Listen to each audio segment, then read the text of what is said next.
ሰላም በያላችሁበት ሰላማችሁ ይብዛልኝ። ዛሬ እንግዲህ ቆንጆ ነገር ይዤላችሁ መጥቻለሁ ማለት ነው። በዛሬ ቆይታችን በቢዝነስ ውስጥ እንዴት ስኬታማ መሆን ይቻላል የሚሉትን ሀሳቦች እንዲሁም ደግሞ ቢዝነስ ውስጥ ሆናችሁ ስኬት ለራቃችሁና እንዲሁም ደግሞ ቢዝነስ ውስጥ ሆናችሁ የምታደርጉት ነገር ግራ ለገባችሁ ላደናገራችሁ ሰዎች ይህ ትምህርት ቆንጆ ነገር ታገኙበታላችሁ ማለት ነው። ይህንንም እስከ መጨረሻው ድረስ ብታደምጡ ቢዝነሳችሁ ምናልባትም ልትታደጉ ትችላላችሁ። እንዲሁም ደግሞ ቢዝነስ ለመጀመር ላሰባችሁም ሰዎች እነዚህ ነገሮች ቀድማችሁ ብታያቸው ወደፊት ለምታደርጉት ነገር በደንብ ትጠነቀቁበታላችሁ ወይም ደግሞ ታሳቢ ታደርጉበታላችሁ ማለት ነው። እንግዲህ ዛሬ ቆንጆ ቆይታ ይኖረናል።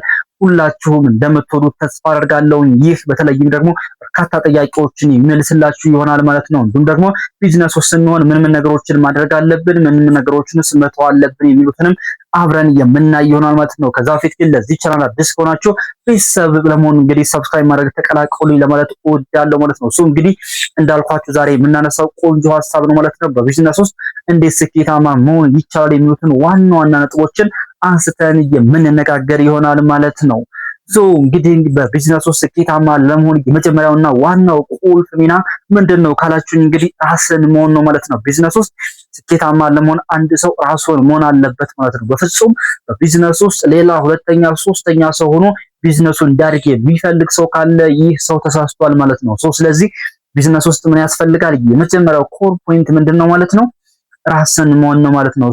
ስንቶቻችንን ቢዝነሳችን ውስጥ ራሳችንን ሆነን ቢዝነሳችንን እያገለገልን ያለነው? ቢዝነሳችንንስ በምን ያክል መንገድ ለማሳደግ ራሳችንን አፕዴት እያደረግን ነው? ራሳችንንስ እንዴት ሆነናል? ብዙ ጊዜ እንግዲህ ሰዎች ቢዝነስ ውስጥ ነው ያስመስላሉ። ማስመሰል ስላችሁ አንዳንድ ሰዎች ለምንድን ነው ማለት እልህ ውስጥ አይገቡም ማለት ነው። ቢዝነሴ ለምን አያድግም? ላይክ ጧት ይሄዳሉ፣ ኦልሬዲ ከፍቱታል፣ ዛሬም ስራ የለም፣ ገብቷችኋል አይደል? ነገም ስራ የለም ምናምን ይቀጥላል። አፕዴትድ መሆን አይፈልጉም ማለት ነው። ማስመሰል ነው። ሄጄ ከፍቼው ነበር እኮ ግን ሰው የለም ወይም ከስተመር የለም፣ ሰርቪስ የሚሰጥን ከሆነ ምንም ተጠቃሚ ሰው አልመጣም። እንደዚህ አይነት መልስ ለራሱ መስጠት በራሱ ማስመሰል ነው ማለት ነው። ራስን መሆን ማለት ምን ማለት ነው ማለት ነው? ለዛ ቢዝነስ መክፈል ያለብንን መስዋዕትነት መክፈል ማለት ነው። ራስን መሆን ሲባል ለዛ ቢዝነስ መክፈል ያለብንን ማንኛውን ነገር ማድረግ ካለብን ማድረግ። ሂደን ከፍተነዋል ምናምን ብለን ለማስመሰል ሳይሆን ሂደን ከፍተነዋል ሰው የለም ብለን ለመመለስ ሳይሆን እንዴት ሰው ይምጣ የሚለው ሀሳብ ላይ መድረስ ይኖርብናል ማለት ነው። ሰው እንዲመጣስ ምን ነገሮችን ማድረግ ይኖርብኛል? ሰርቪስ አሰጣጤ ላይ ችግር አለ፣ ምን ላስተካክል? ይሄ ነው ከስተመር አያያዜ ነው ወደዚህ ሰው እንዳይመጣ ያደረገው ነው? ምንድነው? ከሎኬሽን አንጻር ነው? ማስታወቂያዎችን መስራት አለብኝ? ፕሮሞሽን ላስደርግ ወይስ የሚሉትን ነገሮች በደንብ ራስን ሆኖ ማየት ያስፈልጋል። ነገር ግን እየሰራው ነው የሚል ተልካሻ ምክንያት አስቀምጦ ሁሌ መመላለስ፣ ሁሌ አልተሳካልኝም ብሎ ማማረር አይነት ነገር ጥሩ አይደለም። ራስን መሆንና ለቢዝነሳችን የሚያስፈልገውን ሰው መሆን አለብን ማለት ነው። ኮንሲስተንስሊ ቢዝነስ ምን ይፈልጋል ማለት ነው? ራስን መሆን፣ አለማስመሰል። ያም ቢዝነስ ወደ ላይ ለመመንደግ ለማሳደግ ከፍተኛ ጥረት ማድረግን ይፈልጋል። ያ ደግሞ የሚሆነው ራሳችንን ስንሆን ለሰዎች ምናምን ብለን አይደለም። ቢዝነስ ውስጥ ስንገባ በተለይ ቢዝነስ ውስጥ ለማንም ብለን ሳይሆን ለራሳችን ብለን እስከሰራን ድረስ ማስመሰል የለብንም ማለት ነው። በፍጹም ራሳችንን መሆንና ለቢዝነሳችን የሚያስፈልጉ ዋና ዋና ነገሮችን ማድረግ ዋናውና ለቢዝነሳችን የስኬት ትልቁ ፒላር ነው ማለት ነው። ሌላውና እንግዲህ ሁለተኛው ደግሞ ምን ማለት ነው ማለት ነው? ለራሳችን ኃላፊነት መውሰድ። ተፈቷል አይደል? ኃላፊነት ወሳጆች መሆን አለብን። ሪስክ ቴከር መሆን አለብን። ባይዘው ወደ ቢዝነሱ ስንገባ ሪስክ ቴከሮች ካልሆነን ቢዝነሳችን ሊያድግ አይችልም። ሪስክ መውሰድ አለብን። ይህንን ቢዝነስ እየሰራን እስከሆነ ድረስ ይህ ቢዝነስ ደግሞ እንዲያድግ እንዲመነደግ አሁን ላይ ይህን ቢዝነስ ለመመንጨቅ አስቡት። ከስር የሆነ ገደል አለ ልበላችሁ። ከሳታችሁ ወደ ገደል ትገባላችሁ። አሊያ ደግሞ ያንን ገደል ከተሻገራችሁት ምን አለ ልበላችሁ፣ ትልቅ ስኬት ወይም ትልቅ የምታገኙት ገንዘብ አለ። ላይክ ምን ልበላችሁ፣ ለምሳሌ አንድ ሙዝ አስቡት። ዝንጀሮ ለምሳሌ ሙዙን ገደል ጫፍ ላይ ብታኖሩ ሚተው ይመስላችኋል? ከሩቅ ካየው ምንድነው የሚያደርገው ማለት ነው? ሪስክ ወስዶ ባይዘው ያው ዝንጀሮ በተፈጥሮም ልምዶ አለው። ለምን ገደል የመውጣት ተራራ የመውጣት ምናምን ገብቷችኋል አይደለ? ፍየልን ብናይ ራሱ ቅጠል ስታይ አሁን ያው ያንን ሲያይ ላይክ እንደምንም ብሎ ወጥቶ ሙዙን ይወስዳል። ፍየልን ብታውን ቅጠል ካየች ምን ትላለች ማለት ነው? ትሄዳለች ቅጠሉን ፍለጋ። ሪስክ ወስዳ ነው ለራሷ ባይዘው ብትወርቅ እኮ ትወርቃለች። ኦልሬዲ ላይችላት ይችላል። ግን ቢዝነስ ውስጥም እንደዛው ሪስክ መውሰድ አለብን። የምናደርገው ማንኛውም ነገር ውድቀትን ቢመጣ ለመጋፈጥ ከውድቀታችን ደግሞ ሰራን አይደለም ገብታችኋል የምናገኘው ትምህርትን ነው ማለት ነው። ባይዘው ውድቀት የሚያስተምረውን ትምህርት ማንም አያስተምርም። ስለዚህ ከውድቀታችን የምንማረው ነገር አለ። ስለዚህ ሪስክ ስንወስድ በአንድ ጊዜ ልንመነደግ እንችላለን። ስለዚህ ቢዝነስ ውስጥ ያለ ሰው ሪስክ ቴከርና ለራሱ ኃላፊነት መውሰድ የሆነው ይሁን ብሎ ራሱ መወሰን አለበት ማለት ነው። የውሳኔ ሰው መሆን ኃላፊነት መውሰድ በቢዝነስ ውስጥ ትልቁና ዋናው ኮር ፖይንት ነው ማለት ነው። ሌላው እንግዲህ ሶስተኛው ፖይንት ስኬታማ ቢዝነስ ለመመስረት ወይም ደግሞ ለስኬት ትልቁ ምንድነው ካላችሁኝ በሶስተኛ ደረጃ የምናገኘው ደግሞ ስቆ ማለፍ ወይም ደግሞ ችሎ ማለፍ። ቢዝነስ ውስጥ ያለ ሰው ነገሮችን በቃ ትቶ ማለፍ። አንዳንድ ጊዜ ቢዝነስ ውስጥ ስትሆኑ ብዙ ነገሮች ገጥሟችኋል። ከተለያዩ ሰዎች ጋር ስትሰሩ ላይ የማይገቡ ነገሮችን ልታዩ ትችላላችሁ። ያልተገባ ትርፍ የሆነ ሰው ሲያተርፍባችሁ ታያላችሁ። ችሎ ማለፍ አይዘው እነዚህ ነገሮች ችሎ ማለፍ ቆንጆ ነው። ቢዝነስ ውስጥ ችሎ ማለፍ ይሄ ያልፋል። ኦሬዲ ምንድነው ማለት ነው ግን ምንድነው ከዛ ነገር መማር አለባችሁ። ብዙ ጊዜ ችለን ማለፍ ቢዝነስ ውስጥ አልተለመደም። ይህ ደግሞ ይጎዳል። መቼ ነው የሚጎዳው ካላችሁ ሌላ ጊዜ ነው። ቢዝነስ ውስጥ ያለ ሰው ችሎ ማለፍን ካልተለማመደ አስቡት።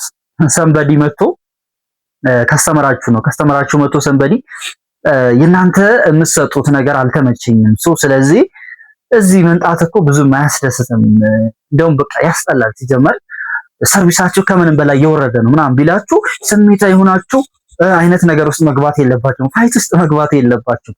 ምን ነገሮችን እናስተካክል።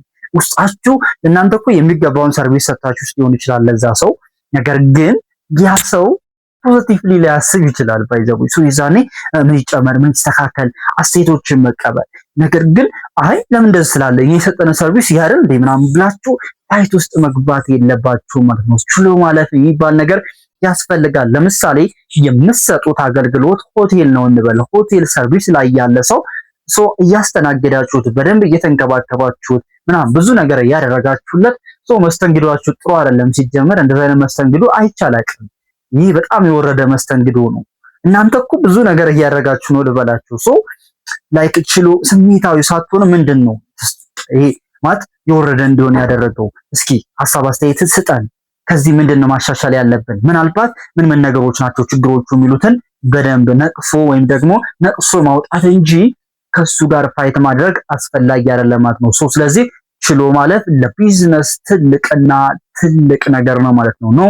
ስለዚህ ቢዝነስ ውስጥ ችለን ስናልፍ የምንማረው የምናስተካክለው ነገር አለ ማለት ነው። ሁሌም ቢሆን ችሎ ማለፍ ቢዝነስ ውስጥ ትልቅ ኮር ፖይንት ነው ማለት ነው። ሌላው እንግዲህ ምንድነው አለመፍራት ነው። ቢዝነስ ውስጥ መጋፈጥ ያስፈልጋል። ቅድምም ብያችኋለሁ።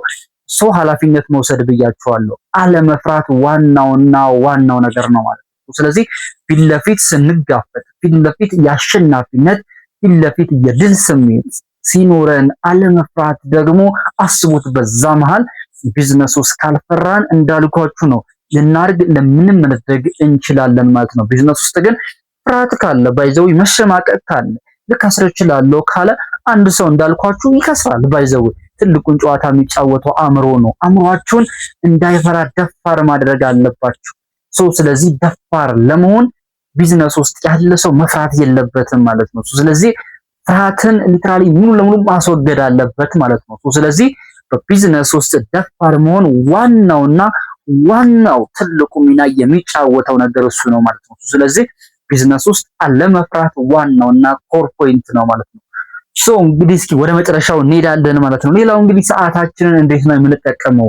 ቢዝነስ ውስጥ ስንሆን እንግዲህ ታይም ማኔጅመንታችን ምን ይመስላል? ሰራተኞችም ካሉን የምንሰጠው ሰርቪስም ካለን ኤቭሪ ነገር ምንድነው ማለት ነው ታይም ማኔጅመንት ይፈልጋል ማለት ነው። ስለዚህ እንዴት ነው ሰዓታችን እየተጠቀመን ያለ ነው? ሰራተኞቻችን እንዴት ነው ማኔጅ እያደረግን ያለ ነው? እንዲሁም ደግሞ ራሳችንም ከሆነ የምንሰራው ራሳችንስ እንዴት ነው ማኔጅ እያደረግን ያለ ነው? ስለዚህ የኛው ከዲሲፕሊን ውስጥ የሚካተት ነው ማለት ነው። ቢዝነስ ውስጥ ስኬታማ ለመሆን ዲሲፕሊን መሆን ያስፈልጋል። ዲሲፕሊን ውስጥ ደግሞ ምን አለ? ታይም ማኔጅመንት ያስፈልጋል ማለት ነው። አንድ ሰው የስራ ሰዓቱን ማክበር መቻል አለበት ማለት ነው። ቢዝነስ ውስጥ ያለው ሰው ስራውን ትቶ በምንም ተአምር ቢሆን ከስራው ውጭ አስቡት ከስራ ውጭ ሌላ ሰዓቱን ማባከን የለበትም። ከስራ ውጭ ላሉባልታ፣ ለወሬ፣ ለሆነ ለኮሽታ ቦታ መስጠት የለበትም ማለት ነው። ስለዚህ ታይም ማኔጅመንት ላይ በተለይ ደግሞ ሊደሮች ስትሆኑ በቢዝነስ ውስጥ የምታስተዳድሩት ማኔጅ የምታደርጉት ሰው ሲኖር ታይም ማኔጅመንት ከእናንተ ነው የሚለምዱት። ባይዘው እናንተ ያላስለመዳችሁትን እናንተ ያላሳያችሁትን ታይም ማኔጅመንት ሰራተኛ መጥቶ እንዲለምድላችሁ ምናምን አትጠብቁ። ስለዚህ ቢዝነስ ውስጥ የመጀመሪያው ትልቁ ነገር ምንድነው ማለት ነው? ሰዓት አጠቃቀማችን ዛሬም ነገም ወደፊትም አብሮን የሚቀጥል ነገር ነው። ስለዚህ ሰዓት አጠቃቀማችንን በደንብ ማስተካከል፣ በደንብ ማየት፣ በደንብ መገምገም ያስፈልጋል ማለት ነው። እንዳልኳችሁ ታይም ማኔጅመንት ላይ ጎበዞች መሆን አለብን። ያ ሲሆን ቢዝነሳችን ሰክሰስ ይሆናል ማለት ነው። ለምን ካላችሁኝ ለምሳሌ ሬስቶራንት ኑሯችሁ ሬስቶራንት እንግዲህ ጠዋት ለቁርስ መከፈት አለበት፣ ምሳ ሰዓት ለምሳ መከፈት አለበት፣ እራት ሰዓትም እንደዛው። ወይም ደግሞ የተለያዩ መጠጦች ምናምን ሊኖሩ ይችላሉ፣ እንደዚህ ለስላሳ ነገሮች ምናምን ኤቭሪ ድሪንክ ነገሮችን እንደዚህ ውሃም ሊሆን ይችላል። እነዚህ ነገሮች አሉ ልበላችሁ እናንተ ሬስቶራንት ውስጥ አስቡት። ቁርስ ሰዓት ላይ ባትከፍቱት አንድ ጊዜ አይደለም የምትጎዱት። ባይዘው አስቡት፣ የታይም ማኔጅመንት ችግር ማለት ነው።